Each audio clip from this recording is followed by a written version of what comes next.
सफल बने, समर्थ बने, पावन बने जीवन। मीठी मुरली सुन के पाए सुख सघन। आज का चिंतन, आज का चिंतन। ओम शांति। Good morning.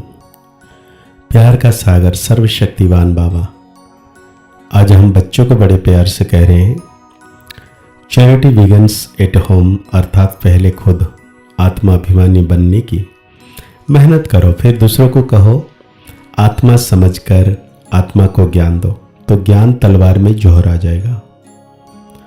साथ में बाबा पूछ रहे हैं, संगम युग पर किन दो बातों की मेहनत करने से सतयुगी तख्त के मालिक बन जाएंगे।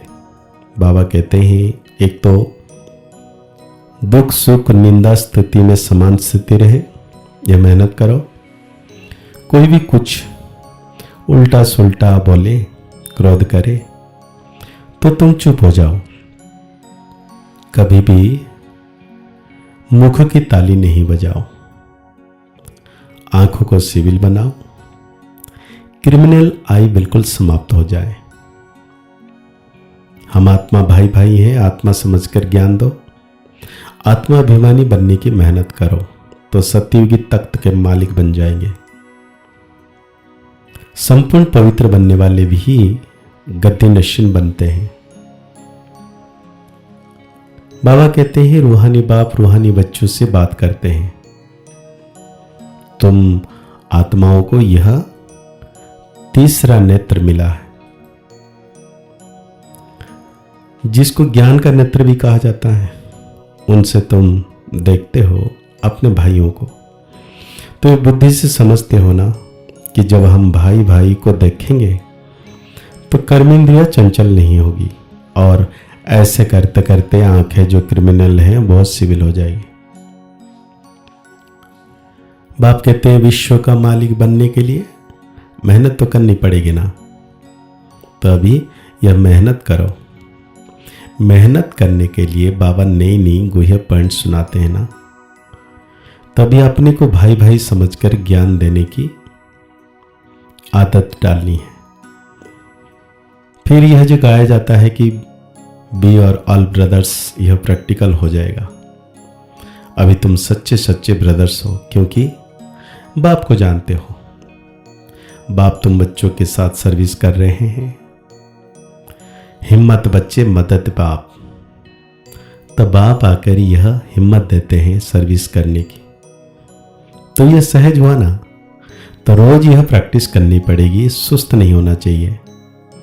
यह नए नए पॉइंट्स बच्चों को मिलती है। बच्चे जानते हैं कि हम भाइयों को बाबा पढ़ा रहे हैं, आत्माएं पढ़ती है। यह रूहानी नॉलेज है, इसे स्पिरिचुअल नॉलेज कहा जाता है। बाप आकर यही तो रूहानी नॉलेज देते हैं कि अपने को आत्मा समझो। आत्मा नंगी अशरीर आई थी, यहां फिर शरीर धारण करती है। शुरू से अब तक आत्मा ने 84 जन्म लिए हैं, परंतु नंबरवार जो जैसे आए होंगे वो वैसे ही ज्ञान योग की मेहनत करेंगे। फिर देखने में भी आता है कि जैसे जिसने कल पहले जो पुरुषार्थ किया, मेहनत किया, वो अभी भी ऐसे ही मेहनत करते रहते हैं। अपने लिए मेहनत करनी है, दूसरों के लिए तो नहीं करनी होती है। तो अपने को ही आत्मा समझ करके अपने साथ मेहनत करनी है।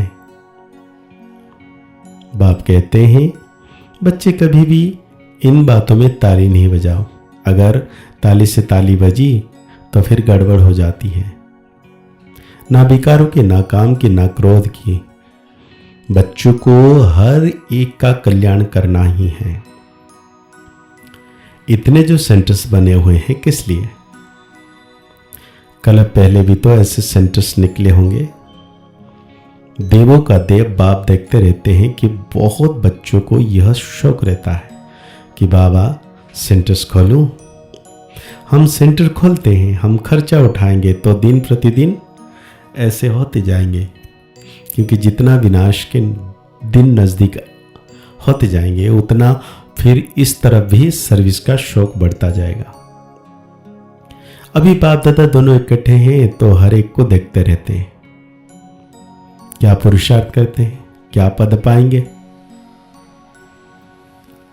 किसका पुरुषार्थ उत्तम, किसका पुरुषार्थ मध्यम, किसका कनिष्ठ है, वो तो देख रहे हैं। टीचर भी स्कूल में देखते हैं स्टूडेंट किस सब्जेक्ट में ऊपर नीचे होते हैं, तो यहां भी ऐसे ही है। कई बच्चे अच्छी तरह से अटेंशन देते हैं तो अपने को ऊंचा समझते हैं, कोई समय पर फिर भूल करते हैं, याद में नहीं रहते हैं तो अपने को कम समझते हैं। यह स्कूल है। बच्चे कहते हैं बाबा हम कभी कभी बहुत खुशी में रहते हैं, कभी कभी खुशी कम हो जाती है। तब बाबा भी समझाते रहते हैं कि अगर खुशी में रहना चाहते हो तो मन मना भव, अपने को आत्मा समझो और बाप को भी याद करो। सामने परमात्मा को देखो तो वो अकल तख्त पर बैठा हुआ है।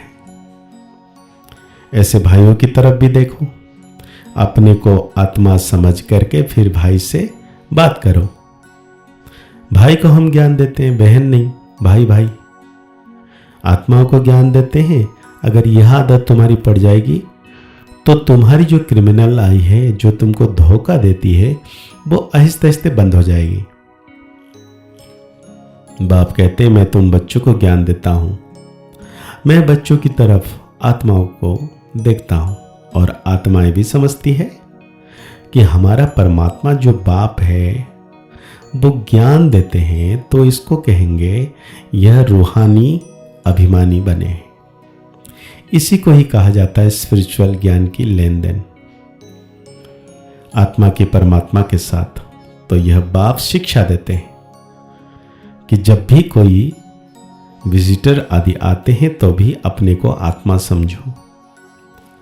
आत्मा को बाप का परिचय देना है। आत्मा में ज्ञान है, शरीर में नहीं, तो उनको भी आत्मा समझ करके ही ज्ञान देना है। बाप कहते हैं मैं तुम बच्चों को ज्ञान देता हूं, मैं बच्चों की तरफ आत्माओं को देखता हूं। बाबा कहते हैं जज करो, यह ठीक है। और बच्चों के लिए भी यह कोई नई बात नहीं है, क्योंकि बाप समझाते हैं सहज करके हैं। चक्र लगाया, अब नाटक पूरा होता है। अभी बाबा की याद में रहते हैं, तम प्रधान से स्वतः प्रधान बन, स्वतः प्रधान दुनिया का मालिक बनते हैं, फिर ऐसे ही सीढ़ी उतरते हैं। देखो कितना सहज बताते हैं। हर 5000 वर्ष के बाद मेरे को आना होता है, ड्रामा के प्लान अनुसार मैं बांधे मान हूं। आकर के बच्चों को बहुत सहज याद की यात्रा सिखलाता हूं। बाप की याद में अंतमति सोगति हो जाएगी। यह इस समय के लिए है, यह अंतकाल है। अभी इस समय बाप बैठ कर ही युक्ति बतलाते हैं कि मां में कम याद करो। बच्चे भी समझते हैं कि पढ़ाई से यह बनूंगा, फलाना बनूंगा। इसमें भी यही है कि मैं जा करके नई दुनिया में देवी देवता बनूंगा। कोई नई बात नहीं है। बाप तो घड़ी घड़ी कहते हैं नथिंग न्यू। ये तो सीढ़ी उतरनी चढ़नी है। जिनकी कहानी है ना, उसको सीढ़ी उतरने और चढ़ने का काम दे दिया। यह नाटक ही है, चढ़ना और उतरना। तो आज बाबा धारणा के लिए हम बच्चों को कह रहे हैं, गायन और पूजन यज्ञ बनने के लिए स्पिरिचुअल बनना है, आत्मा को प्योर बनाना है, आत्मा अभिमानी बनने की मेहनत करनी है, मनमना भाव के अभ्यास द्वारा अपार खुशी में रहना है, स्वयं को आत्मा समझकर आत्मा से बात करनी है, आंखों को सिविल बनाना है। मास्टर रचिता की स्टेज द्वारा आपदाओं में भी मनोरंजन का अनुभव करने वाले संपूर्ण योगी भवो।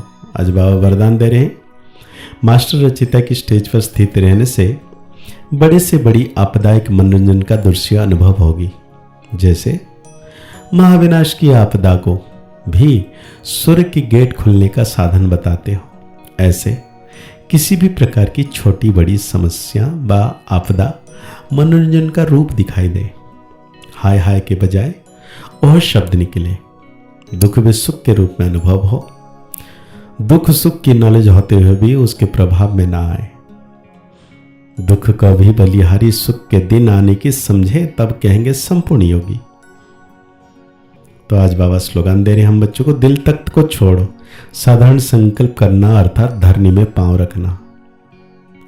अब व्यक्ति इशारे में बाबा कह रहे हैं, कर्म करते तन का भी हल्कापन, मन की स्थिति में भी हल्कापन। कर्म की रिजल्ट मन को खींच ना ले। जितना ही कार्य बढ़ता जाए उतना ही हल्कापन भी बढ़ता जाए। कर्म अपनी तरफ आकर्षित नहीं करे, लेकिन मालिक होकर कर्म कराने वाला करा रहा है और करने वाला निमित्त बनकर कर रहे हैं। यह अभ्यास बढ़ा तो संपन्न कर्मातीत सहज ही बन जाएंगे। तो आज की मुरली के अनुसार हम सो मान लेंगे, मैं संपूर्ण योगी आत्मा हूं, मैं संपूर्ण योगी आत्मा हूं। मुरली को और गहरी रीति से चिंतन करते हुए निरंतर सर्वशक्तिवान बाबा की याद में रहना है कि बाबा सदा मेरे साथ हैं। मुस्कुराते रहिए, आगे बढ़ते रहिए, पुरुषार्थ करते रहिए, खुश रहें, स्वस्थ रहें, मस्त रहें। ओम शांति, ओम शांति, ओम शांति।